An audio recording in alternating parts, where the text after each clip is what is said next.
श्री कृष्ण ने इंद्र की निंदा करते हुए कहा कि उस देवता की पूजा करनी चाहिए जो प्रत्यक्ष आकर पूजन सामग्री स्वीकार करें।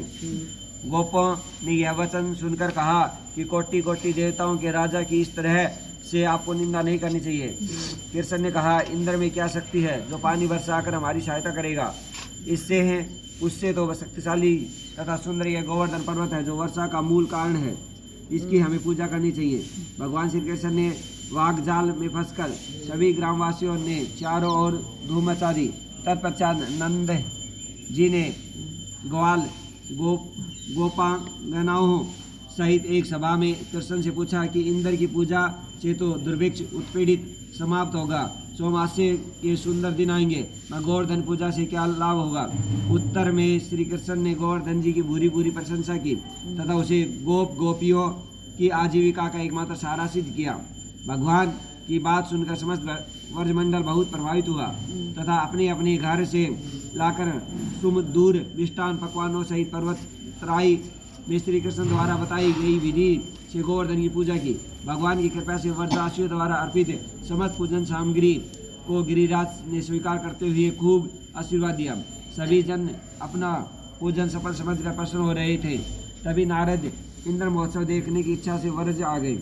पूछने पर व्रज नारियों ने बताया तो श्री कृष्ण की आज्ञा से इस वर्ष इंद्र महोत्सव समाप्त कर दिया गया है। उसके स्थान पर गोवर्धन पूजा की जा रही है।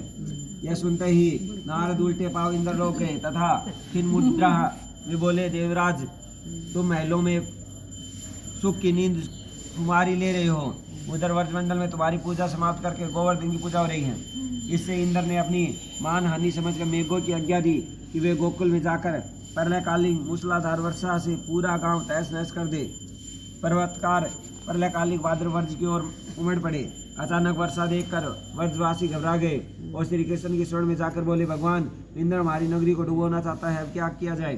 श्री कृष्ण ने सांत्वना देते हुए कहा कि तुम लोग गौओं सहित गोवर्धन की शरण में चलो, वही तुम्हारी रक्षा करेगा। इस तरह से समस्त ग्वाल बाल गोवर्धन की तराई में पहुंच गए। श्री कृष्ण ने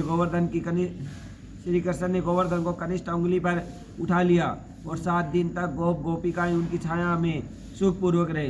भगवान श्री कृष्ण ने उसको एक छिट्टा भी न लगा। भगवान की कृपा से उनको एक छिट्टा भी न लगा।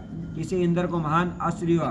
तब भगवान की महिमा को समझकर अपना गर्व जानकर वे सोमवर्ष में गए और भगवान श्री कृष्ण के चरणों में गिरकर अपनी मूर्खता पर महान पश्चाताप किया। 7वें दिन भगवान ने गोवर्धन को नीचे रखकर इसी भांति प्रतिवर्ष गोवर्धन की पूजा करके अन्नकूट उत्सव मनाने की आज्ञा दी।